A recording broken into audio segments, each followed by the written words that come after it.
No doubt, Apple products are iconic, but they are not as invincible as you think. While the tech giant is known for its innovative and wildly successful products, not every idea they've had has hit the mark. Some of their most hyped products turned out to be total flops. From the Apple Pippin to the Apple Liso 1, these are 10 Apple products that failed miserably. Number 10. Apple Pippin. This was released as a video game console that was intended to compete with other gaming consoles like Nintendo and Sega. However, the Pippin sales were dismal. Pippin was priced at $650, a price that was significantly more expensive than Nintendo 64 or PlayStation, which were direct competitors to Pippin at that time. Since it wasn't a budget-friendly console, the device lost itself to other brands. One thing you look for in a gaming console as a gamer is the option to choose from varieties of games. Pippin, on the other hand, had a limited library that was a turnoff, as other gaming consoles offer a better and much larger selection of games. Apple and Bandai, the major producers of Pippin, should have seen this coming with the way the device was advertised. Perhaps Apple's marketing strategy at the time was still lacking, and as a result, Pippin was unable to generate the excitement it ought to generate. One could attribute its failure to a good product coming at the wrong time. When the console hit the market, gaming consoles had already been saturated by industries like Nintendo and Sega. Number 9. Apple Newton. The Newton Message Pad 100 was a personal digital assistant, PDA, that went on sale in 1993 for $900 and was fashioned to be used for tasks like note-taking, scheduling, and emailing. As to what was available at the time, the device comes with a black and white LCD screen, and the display measured 4.5 inches by 3.5 inches and has a resolution of 240 by 320 pixels. Before its launch, the product enjoyed quite a good hype, and media expectations were high. It wasn't long before the device soon became the talk of the town. Though not a talk to be proud of. It goes that the main feature of the device, which was to recognize handwriting, failed. It was unable to think out of the box, and when tested to identify a user's handwriting, it couldn't recognize many words. But other influences are far deeper and late to resolve. And in 1997, as the MessagePad 2000 was released, which was a better version of the first, the perception that people had of the MessagePad 100 affected sales. The newer version has a removable camera, a good fit for video calls, but it was unable to restore Apple's expectations, and only 200,000 of the modified Newtons were ever sold. The idea was great, at least for its time, but sadly it was inaccurate and frustrating for users to operate. One would never imagine a device that doesn't meet its specifications. Number 8. Apple III. About 42 years ago, Apple introduced the Apple III to succeed the Apple II series. As the business personal computer that it was designed to be, the gadget left some legendary failures that make us consider it a failed Apple. The price tag ranges from $4,340 and above, while it runs on a memory of 128 kilobytes of RAM, expandable to 512 kilobytes, 560 by 192 pixels monochrome, and 280 by 192 pixels with 16 colors of grayscale.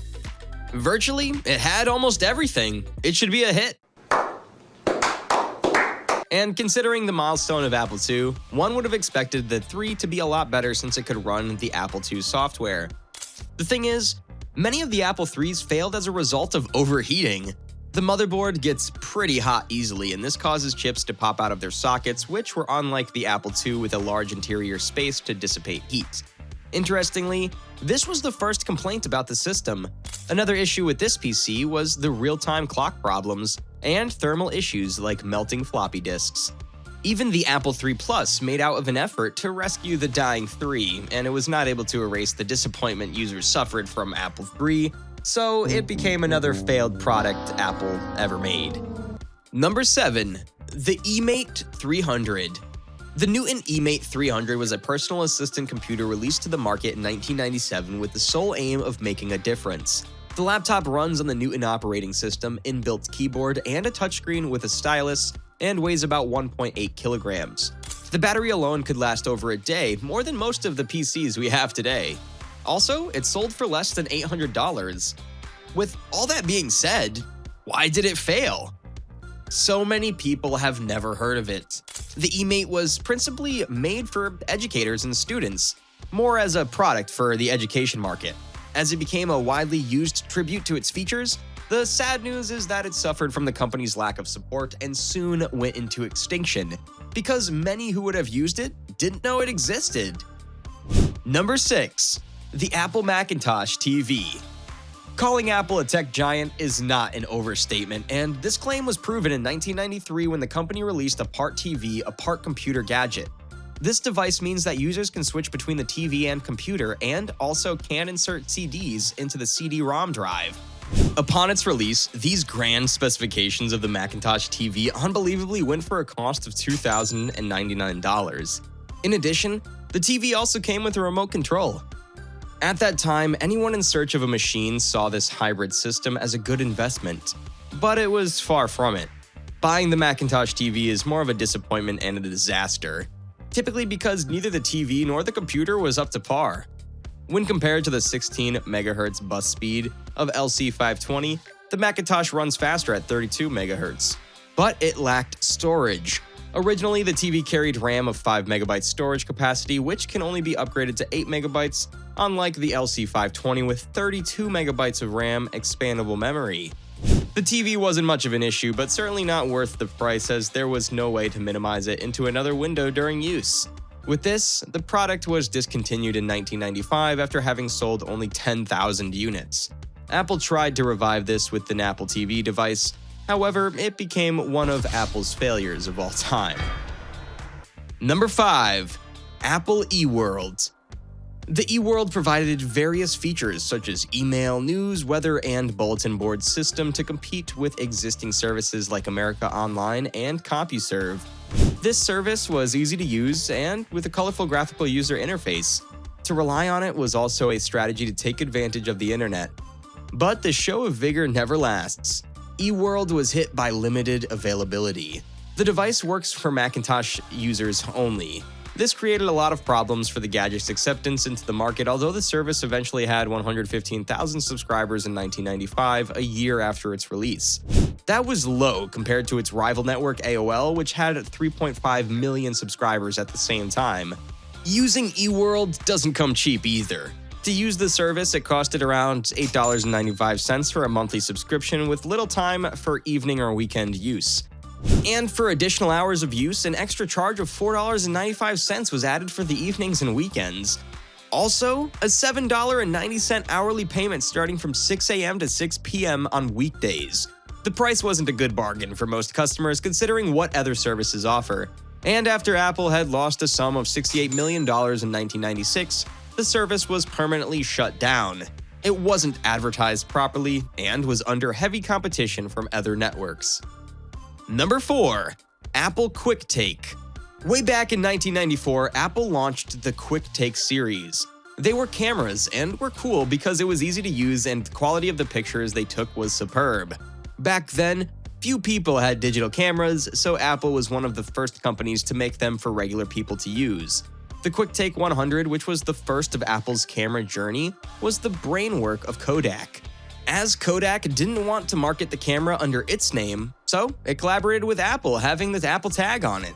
When the QuickTake 100 was released in 1994, it cost $750. As one of the first-grade consumer cameras, the price wasn't a big deal, but the camera didn't look close to the normal camera we know. The product didn't get enough sales because of its size. Apple ignored this warning and after 2 years released another series, QuickTake 150 and 200. The 200 looked better in terms of shape and design, while the 150 was nothing different from the first version. Despite having a resolution of 640 by 480, you could only capture 8 images with this camera. Forgetting that other prominent digital camera industries like Fujifilm exist, Apple's little understanding of the camera market and what camera users needed resulted in a failure of the device. Number 3. The Apple Round Mouse. If you have the chance to ask an Apple fanboy in the late 90s about the worst Apple product they've ever seen, there's a high chance you'll hear hockey puck mouse. The device failed to do what it was designed for: accurate pointing. The failure occurred because the product itself is small and circular shaped, and this made it difficult for users to hold, click accurately, and use it for extended periods. But the shape was not the only issue. The Apple Round Mouse was also faulted for its lack of a scroll wheel. Compared to other mice on the market, which typically had at least 2 buttons and a scroll wheel, as predicted, this made it difficult to navigate through long documents or web pages. Bad enough, the design sucks. In addition, the Apple Round Mouse worked with one type of computer, the iMac G3. Even though lots of people had that computer, not everyone did, so if you had a different kind of computer, you couldn't use the mouse. That led to disappointments, and Apple had to discontinue its sale. Number 2. FireWire. Just like many of its kinds, Apple meant well with this product. It was made to provide super fast data transfer rates for a variety of devices, including hard drives, digital cameras, and other peripherals. FireWire didn't become popular because USB came out around the same time and was easier and cheaper for companies to use. Even though FireWire was fast, it was more complicated and expensive to use. Plus, not all computer companies supported it, so it didn't catch on as much. So in 2012, Apple abandoned FireWire. The product was cool, and for a short period, it was the best of the best, but as the USB grew stronger and faster, it soon disbanded FireWire, which was unable to keep up with the standard. Today, it's largely considered a legacy technology. Number 1. The Apple Lisa 1. Lisa became the first personal computer to combine a GUI with a mouse, a feature many computers today ignore. This computer paved the way for the Apple brand we have today. But the good show didn't last, and unfortunately, in 1983, before its launch, Apple Lisa joined the list of failed products Apple had ever released. Many knots were tied to this. First was the price. Lisa was expensive and unaffordable for the target market, as many users could not afford a whopping $9,995 for its cost, a price over $25,000 today. At this price, one can only predict the sale to be low, and it was. The product development cost was $150 million, but it was only able to generate $100 million. Another straw that broke the camel's back was the immediate release of the Apple Macintosh in 1984. The Macintosh had a similar graphical user interface and was much cheaper than the Lisa 1, making it a more attractive alternative for consumers. Major Apple computers we have now are footnotes of the Lisa. Lisa's fairy tale is what Apple will not forget in a hurry.